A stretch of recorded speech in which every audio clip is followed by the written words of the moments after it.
परम पूज्य गुरुदेव परम वंदनीय माता जी को नमन करता हूँ। दोस्तों, मानव मात्र को प्रणाम करता हूँ और आदि शक्ति माँ गायत्री जो प्राणों की देवी प्राण स्वरूप से 84 लाख प्रकार के जीव जंतु वृक्ष वनस्पतियों में जितने भी संपूर्ण प्राणी हैं उन सब में जो प्राण रूप से बिजली के जैसे है, दिखाई नहीं देती आँखों से, ऐसी आदि शक्ति माँ गायत्री जो प्रत्येक जीवन का मूल कारक है, वो प्राण रूप है। उस प्राण रूप आदि शक्ति माँ गायत्री को हम नमन करते हैं। दोस्तों, आज हम जिस पावन धरा पर यहाँ आज आप सबसे रूबरू हैं, ये दोस्तों बड़ी ही पावन जगह है राजनीति के क्षेत्र में, क्योंकि धरती पर राजनेता तो बहुत जन्मे हैं दोस्तों,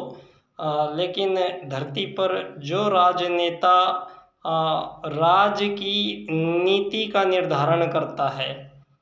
दोस्तों, ये दुनिया में जितने भी राजनेता हैं आज के समय और जिसको ये राजनीति कह रहे हैं, दोस्तों ये सब राजनीति की परिभाषा भी शायद ये लोग नहीं जान पाए हैं।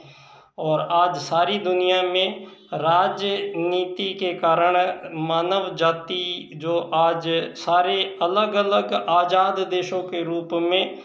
टुकड़ों में बटे हुए मानवीय समाज धरती पर दोस्तों अवैध सीमा रेखाओं का सृजन किया गया है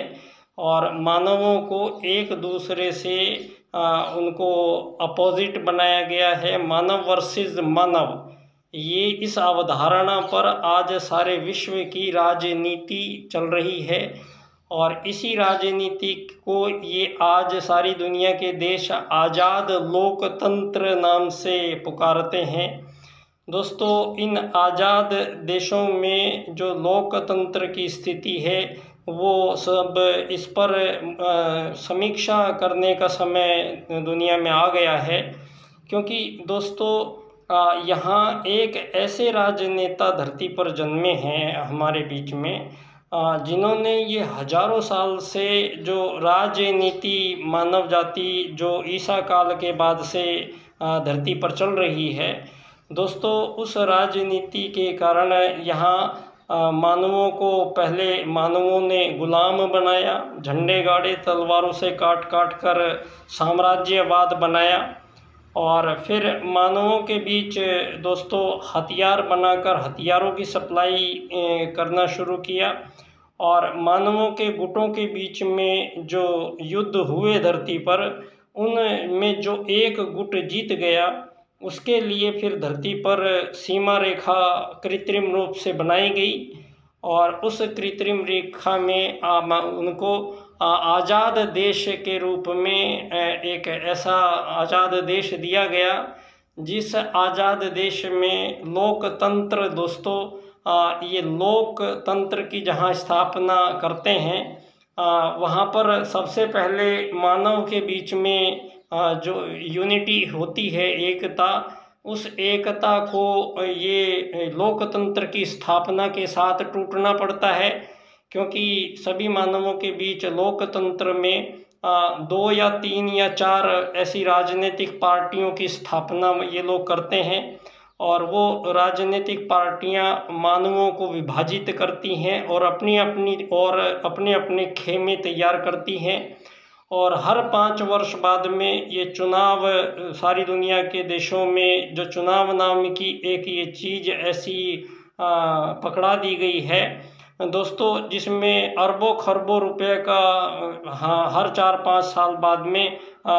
खर्चा होता है प्रत्येक देश में और सारा दुनिया ये सोचती है कि जो राजनीति चल रही है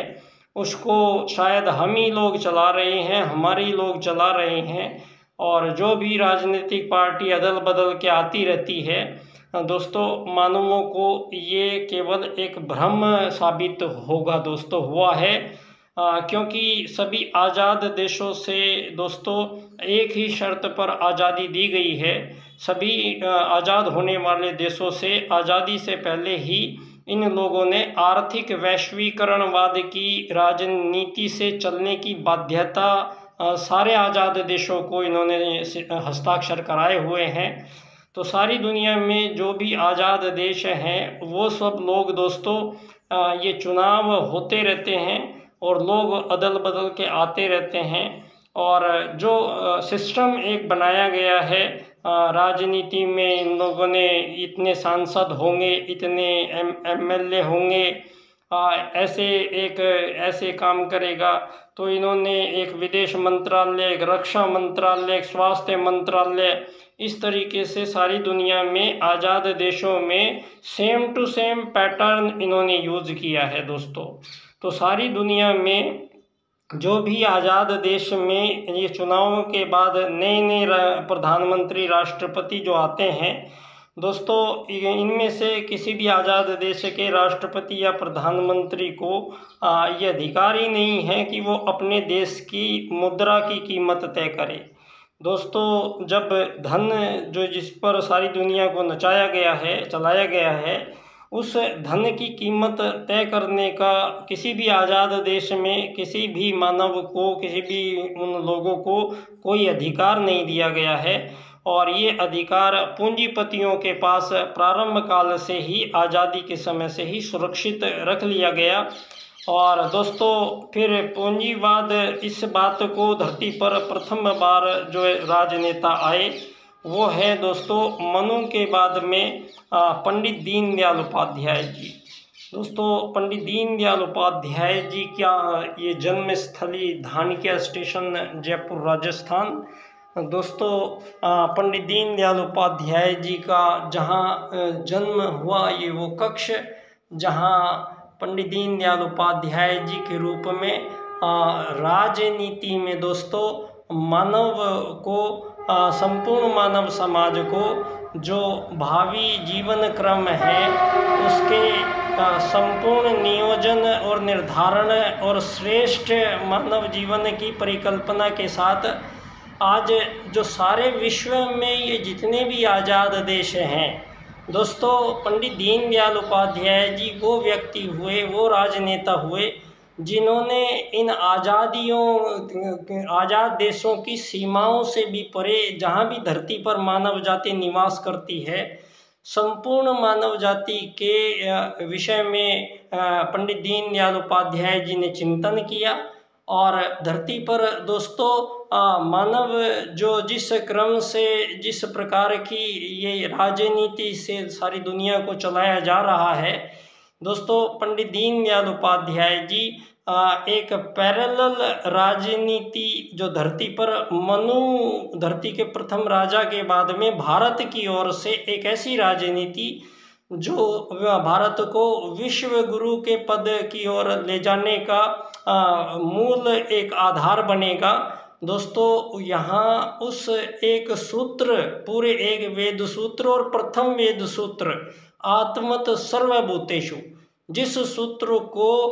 खंडित किया गया और जिस सूत्र को भुलाया गया और इस सूत्र को त्यागने के बाद मानवों को इन 2500 वर्षों में गुलाम बनाया, फिर आज़ादियाँ बांटी गई और धरती पर अमीर, गरीब और मालिक, नौकर का सृजन किया गया। और धरती पर कुछ ऐसी परंपराएं और कुछ ऐसी गलतियां जो दोस्तों हर मानव जीवन में एक के बाद दोहराते चले आए और आज सारी दुनिया के प्रत्येक मानवों को इस अमीरी गरीबी के फेर में दोस्तों इस कदर मानव जीवन को उलझाया गया है कि आज सारी मानव जाति को कोई मार्ग नहीं मिला। और मानव जाति दोस्तों ऐसे काल में जब धरती पर दोस्तों एक आपको दिखाई देगा, यहाँ पर सारी धरती पर जहाँ एक तरफ निराशा के बादल चारों ओर घिरे हुए हैं, वहीं चारों तरफ एक प्रकाश आपको फैलता हुआ दिखाई दे रहा है उस अखंड दीपक का, जिस अखंड दीपक की लौ के नीचे दोस्तों सारे संसार में यहाँ पर युग परिवर्तन करने का संकल्प लेके और एक ऐसी लो, एक आभा अखिल विश्व गायत्री परिवार के रूप में परम पूज्य गुरुदेव दोस्तों युग परिवर्तन के अंतिम चरणों में उनका प्रवेश हो चुका है। और आज उस अंतिम चरण के प्रवेश में दोस्तों आज एक हम जहाँ जिस स्थान पर खड़े हैं, ये परम पूज्य गुरुदेव के ही युग निर्माण योजना के अंतर्गत दोस्तों पंडित दीनदयाल उपाध्याय जी उसी समय बुलाए गए हैं परम पूज्य गुरुदेव ने, जिस समय परम पूज्य गुरुदेव धरती पर आए हैं। 7 साल छोटे थे पंडित दीनदयाल उपाध्याय जी, जहाँ स्वयं महाकाल धरती पर पूरे युग परिवर्तन के लिए संकल्प लेकर धरती पर आए हैं दोस्तों। तो परम पूज्य गुरुदेव के साथ कुछ देव आत्माएं परम पूज्य गुरुदेव लेकर आए थे, जिनमें से एक देवात्मा पंडित दीनदयाल उपाध्याय जी दोस्तों परम पूज्य गुरुदेव के आगरा जिले में ही उनका गांव था। तो इतने नज़दीक थे और फिर मिलते भी रहे। और जब विश्व को राजनीति के पुनर्निर्धारण का क्रम की बात चली तो परम पूज्य गुरुदेव और दीनदयाल उपाध्याय जी की मुलाकात मथुरा में उन सीढ़ियों पर हुई, जिसका चित्र मैंने आपको दिया। उस समय ही दोस्तों विश्व राजनीति को एक नया राजनीतिक दर्शन प्राप्त हो चुका था, जिस राजनीतिक दर्शन को दोस्तों पंडित दीनदयाल उपाध्याय जी के रूप में यहाँ जन्म लिया और विश्व को एकात्म मानववाद का राजनीतिक दर्शन प्रस्तुत हुआ। दोस्तों इस एकात्म मानववाद का जो राजनीतिक सूत्र है, ये सारे मानवों को धरती पर संपूर्ण प्रकार के युद्ध, शोषण, वध, हत्याओं के जो सिलसिले हजारों साल से चल रहे हैं धरती पर, उन सब का समापन करने के लिए, एकात्म मानववाद की स्थापना करने के लिए पंडित दीनदयाल उपाध्याय जी ने दोस्तों विश्व राजनीति को 4 सूत्र प्रदान किए हैं। ये 4 सूत्र दोस्तों उन्होंने बम्बई अधिवेशन में प्रस्तुत किए और ये 4 सूत्र में से एक सूत्र मुख्य जो सारी दुनिया को आवश्यकता है आज उसकी, वो है एकात्म मानववाद का राजनीतिक दर्शन। तो दोस्तों पंडित दीनदयाल उपाध्याय जी मानव को एक शरीर न मानकर एक आत्मा मानते हैं और एक आत्मा मानकर धरती पर मानव जीवन के समक्ष आई हुई संपूर्ण समस्याओं को अर्थायाम का राजनीतिक सूत्र धरती पर प्रथम बार कोई मानव दोस्तों, और वो भी राजनीति में ही, क्योंकि इसका जो समस्या आई है इस बात को पंडित दीनदयाल उपाध्याय जी आर्थिक लोकतंत्र और अर्थायाम के सूत्र में स्पष्ट करते हैं। और पंडित दीनदयाल उपाध्याय जी कहते हैं दोस्तों कि धरती पर मानवों के बीच में कोई भी वस्तु विनिमय होता है या मानवों के बीच कोई सेवा सहायता यहाँ हजारों साल से होता है, यहाँ बदले में कुछ धन, रुपया, पैसा, डॉलर के लेन देन की कोई बात, कोई व्यवस्था नहीं है,